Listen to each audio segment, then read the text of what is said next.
Саламатсыңарбы? Басым деген темада бүгін силер менен сөз болмокчу. Силер менен мугалим Раскелиева Туркөз Арлыковна бирге болот. Басым. Кыргыз тилинде басым кээде инчиле аттар менен эсептик санатоштурда басымдын биринчи муунга түшкөн учур бар. Алы, абыш, 8, 9.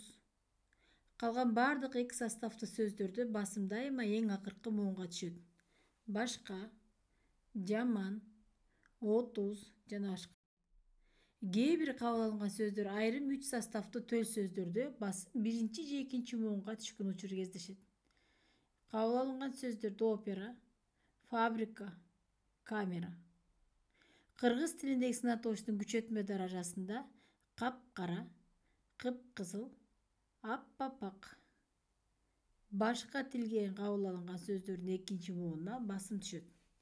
Анализ, синоним, афиша, сатира, эстрада. Таандык мүчөнүн биринчи экинчи жагын мүчөлөрү сөзгө жалганганда басымды кабыл албайт. Жазамын, жазасың, окуңуз, барыңыз. Этиштин каалоо ыңгайын уюштуруучу мүчөлөр да басымсыз айтылат. Барайын, баралык. Суроо бөлүкчөсү б этиштерге уланганда басымсыз айтылат. Бардыбы, келдиби. Басымсыз сөздөр, кызматчы сөздөр, жандоштор барган соң, келген менен. Байламталар алым да, асан да келди. Бөлүкчөлөр эч качан, эч ким, өтө кызык.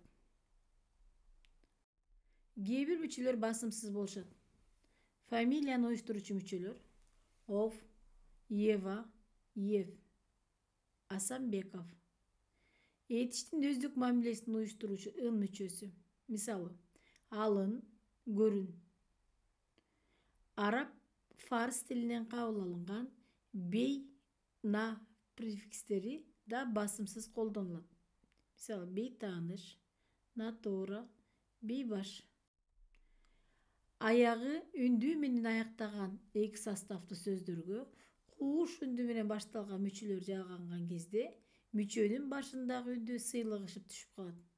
Бул учурда уңгунун аяккы муунундагы басым өз ордунда кала берет. Мисалы, атам, энем, байкең, балам.